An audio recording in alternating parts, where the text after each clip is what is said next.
guys, I just wanted to come back and tell you the rest of the story about Daniel today. But before we do that, I want to know, when you think of a lion, do you think of this? Cute, cuddly little lion cubs? Or do you maybe think of this? The mane and just a regal big cat? The king of the jungle? Or do you think of this? Fierce and mean and roar? We'll have to figure out which of these lions comes into play in our story today.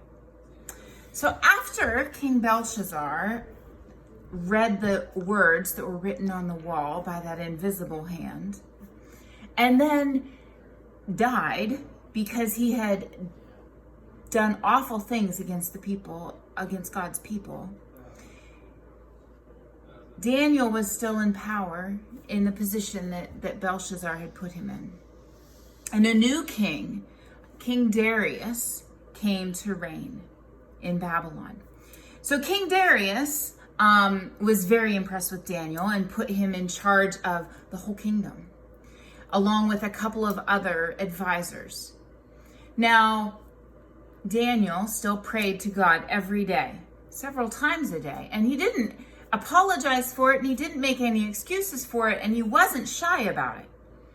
These other guys, they were kind of jealous because they wanted Daniel's position. They wanted Daniel's favor. And so they went to the king and they said, "Oh, king, we think that you ought to make it a rule that nobody can bow down and pray to anybody but you." And King Darius was kind of full of himself, and he says, "Well, sure, that sounds like a good idea. Let's make it a rule." And so that's what they did. And the guys, the evil guys, they said, "Well, let's make it so that if anybody is found to be worshiping anybody but you, O king, let's put them in the lion's den." Now, these lions were not lions like this. They weren't cute and cuddly little lions. Instead, they were fierce, hungry lions who'd been starved and were just raring for something to eat.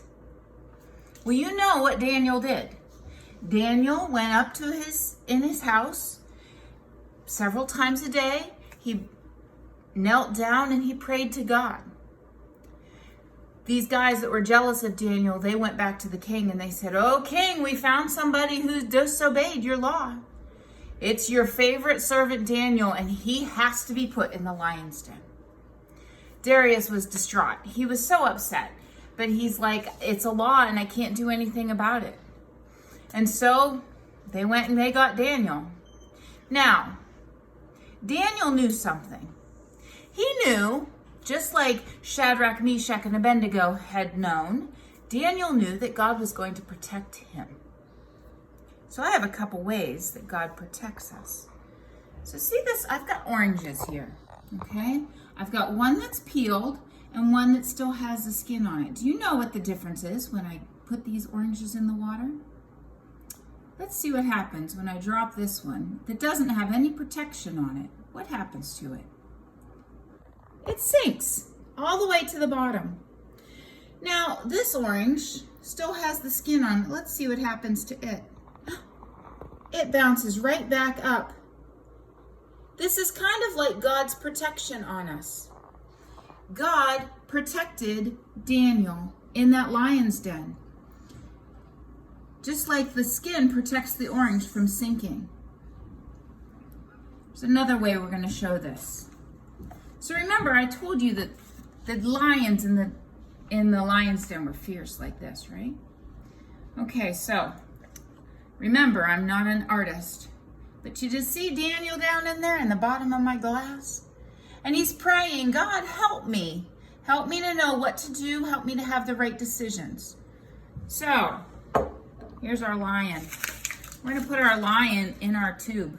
And let's see if the lion will actually end up down at Daniel. Ready? I can't get him down there.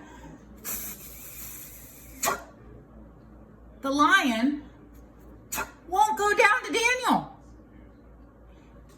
And the lion in the lion's den never went. They never touched Daniel. The next morning, Darius went to the lion's den and he says, oh my goodness, Daniel, you're okay. And Daniel said, yes, God protected me. He protected me and he shut the mouths of the lions. You know, in our world, in our lives, we have lots of times that we need protected. And when we do what we know is right, when we obey God's laws and when we give our lives to him, God is going to protect us. Now, does that mean that life is going to be easy? No, it does not. Does that mean that we're always going to be safe and healthy? No, it does not. Bad things still happen.